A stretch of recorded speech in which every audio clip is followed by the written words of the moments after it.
Welcome back dito sa channel natin. Muli tayo nagbabalik dito sa Mall of Asia Complex. Nagsimula na nga ang pinakamalaking sports event ngayong taon, ang FIBA World Cup 2023. Kaya naman bilang bahagi ng promotion sa FIBA World Cup 2023, binago itong Mall of Asia Globe, isa sa mga landmark dito sa Mall of Asia Complex, at nilagyan ng basketball ring.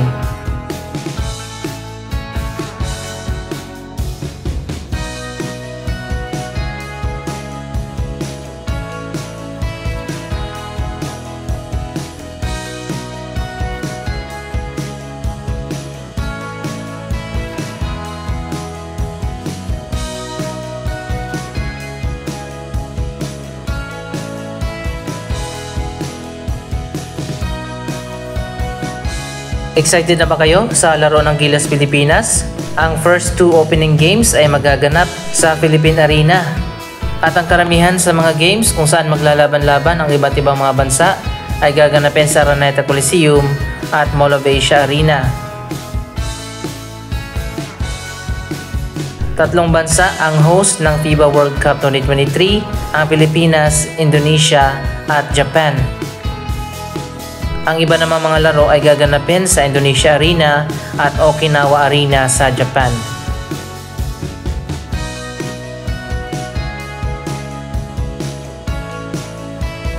Samantala, handang-handa na ang isa sa mga venue, ang Mall of Asia Arena, sa gaganapin ng mga laro ng FIBA World Cup 2023 mula August 25 hanggang September 10. Dito rin sa Mall of Asia Arena gaganapin ang mga final games. Abangan na lang natin kung sino mananalo sa championship ng FIBA World Cup 2023. Ngayong araw, balikan na natin ang Mall of Asia expansion projects.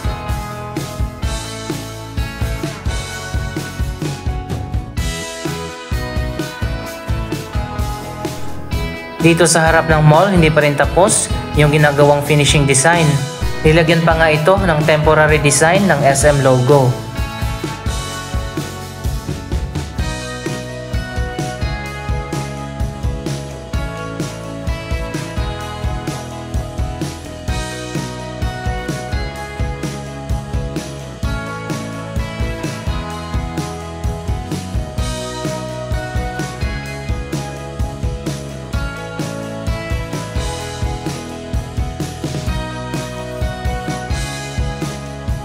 Mukhang hindi naman nila minamadali ang Mall of Asia expansion projects na ginagawa dito sa ngayon.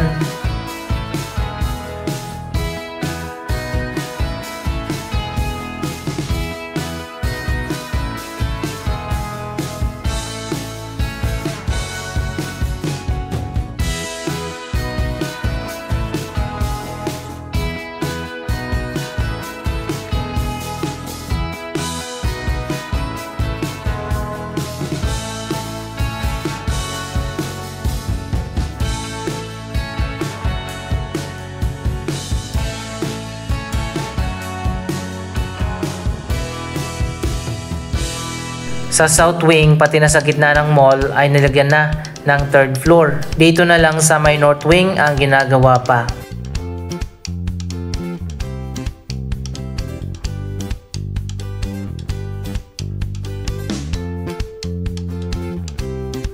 Pasok naman tayo dito sa loob ng mall. Tingnan natin yung north wing area kung saan nilagyan nga ng third floor.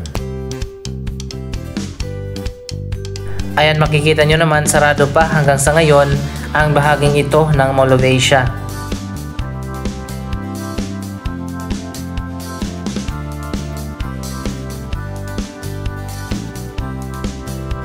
Dito sa bandang gitna, ayan, makikita nyo naman tapos na ang expansion project na ginawa dito.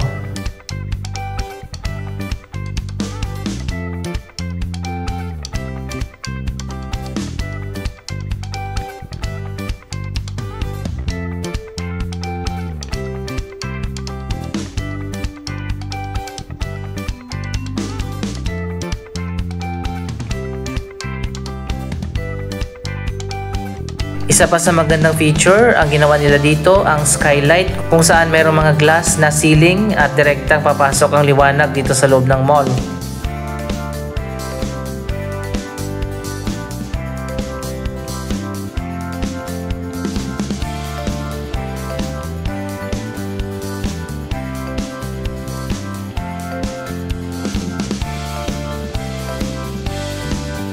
Punta tayo dito sa bandang North Wing kung saan ginagawa pa yung expansion project.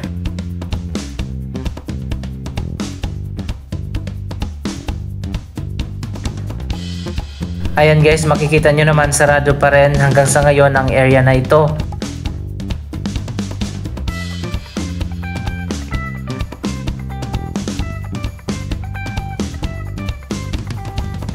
Wow, ang ganda na pala dito, tingnan nyo. Puro glass na pala dito sa harap ng Mall of Asia.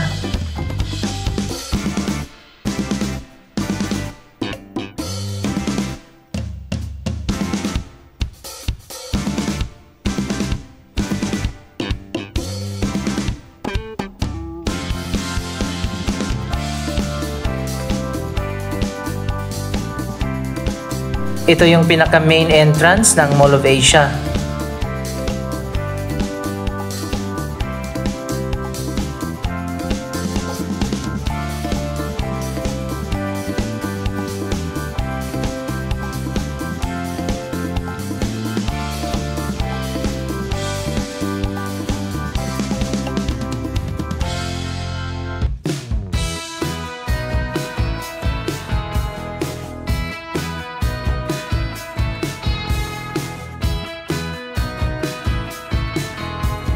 Anyway, abangan natin siguro hanggang next year pa matatapos ang expansion project na ginagawa dito. Akit naman tayo doon sa 3rd floor.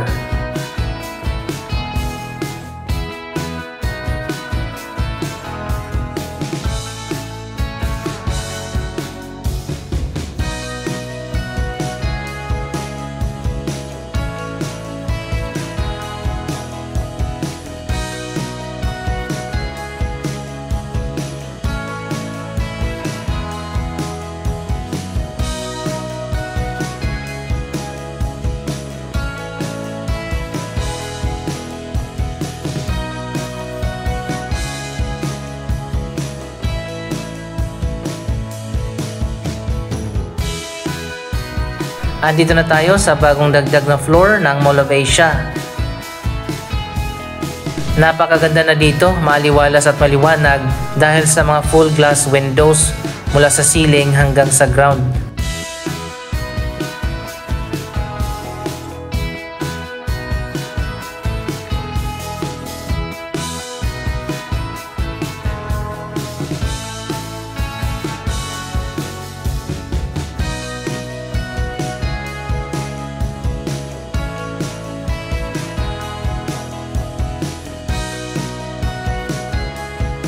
Ibang-iba na talaga ang Mall of Asia sa ngayon sa Mall of Asia na alam natin siguro mga 5 or 10 years ago.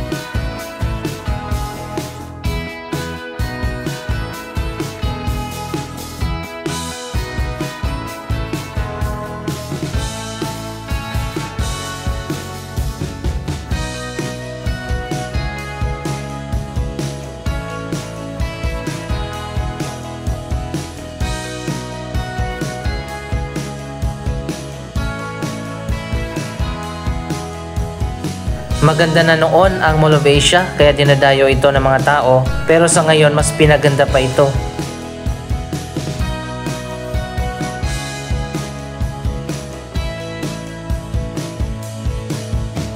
Ito naman yung mga bagong escalator, paakyat yan doon sa taas sa may Sky Garden na sarado pa rin hanggang sa ngayon dahil ongoing pa na ginagawa.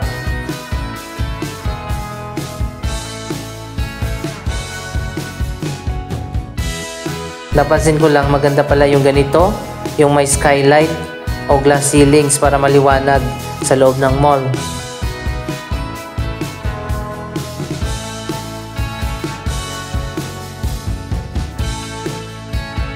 Sarado pa rin itong area kung saan ginagawa ang Sky Garden. So ayan guys, hindi pa rin pwedeng pumunta dyan dahil ongoing pa ang construction ng bagong Sky Garden. Pero eto na, meron na tayong pasilip, sneak peek at makikita naman natin ito yung bagong Sky Garden na nakaharap sa West Philippine Sea.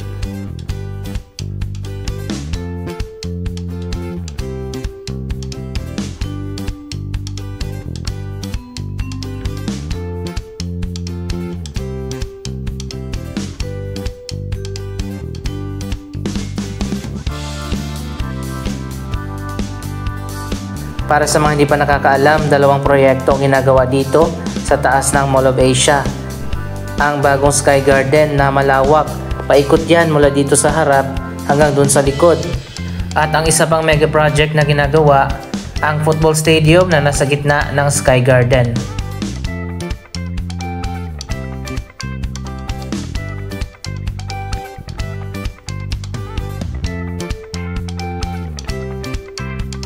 Sana sa December tapos na ang bagong Sky Garden dito at pwede na tayong pumasyal dito sa bagong park sa taas ng mall. Sa Mall of Asia Seaside naman, Manila Bay Area, di ba nabalitaan nyo naman na pinahinto ang mga reclamation projects ng Malacanang. Hindi ko lang alam kung nag-resume na ba sila sa mga dredging at reclamation works na ginagawa dyan.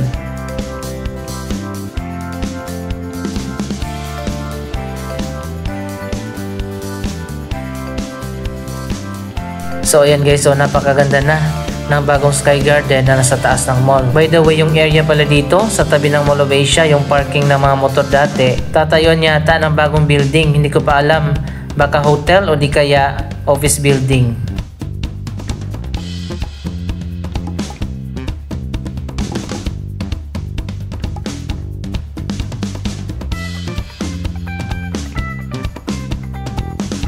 Dito naman sa gitna, ongoing pa rin na ginagawa ang football stadium at ang malawak pa na bahagi ng Sky Garden.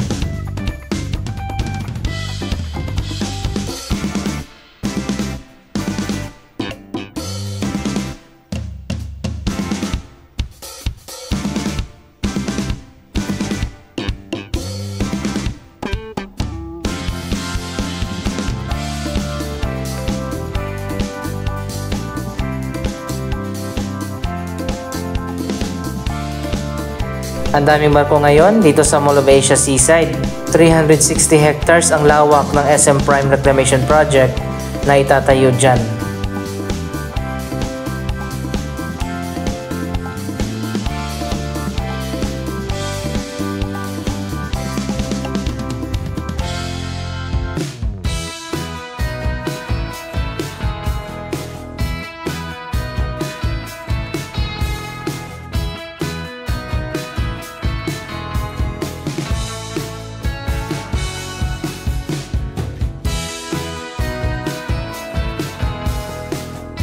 As usual, ganun pa rin, napakaraming tao dito ngayon sa Mall of Asia Seaside.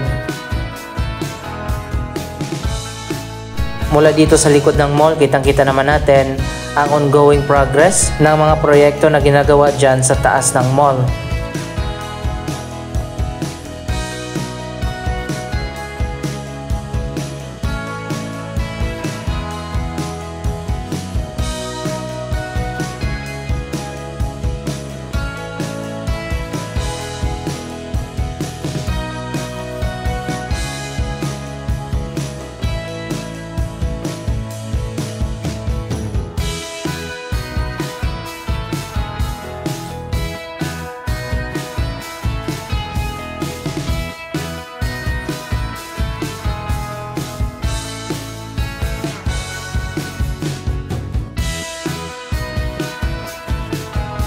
Siguro by next year tapos na ang bagong football stadium at ang Sky Garden.